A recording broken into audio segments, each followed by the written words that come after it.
কেবল দক্ষিণ ভারত নয়, গোটা ভারতীয় সিনেপ্রেমীর দৃষ্টি এখন লোকা চ্যাপ্টার 1 চন্দ্রার দিকে। ইতোমধ্যে বক্স অফিসে নতুন রেকর্ড গড়েছে সিনেমাটি। নারীপ্রধান এই সিনেমায় কেন্দ্রীয় চরিত্র চন্দ্রারূপে পর্দায় হাজির হয়েছেন কল্যাণী প্রিয়দর্শন, যিনি পুরাণ ও আধুনিক বাস্তবতার মিশ্র জগতে খুঁজেছেন নিজের পথ। দক্ষিণ ভারতের ইতিহাসে নারীপ্রধান সিনেমা হিসেবে সর্বোচ্চ আয়ের রেকর্ড করেছে লোকা।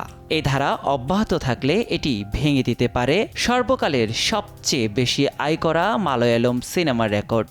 ডমিনিক অরুণ পরিচালিত সুপারহিরো সিনেমাটির মুনাফা পুরো টিমের সঙ্গে ভাগাভাগি করে নেয়ার ঘোষণা দিয়েছেন প্রযোজক দুলকার সালমান। লোকা মূলত ওয়েফেয়ারার সিনেমাটিক ইউনিভার্সের প্রথম কিস্তি। প্রিয়াঙ্কা চোপড়া, আলিয়া ভাট, অক্ষয়ের মতো বলিউড তারকারাও সিনেমাটির প্রশংসা করেছেন।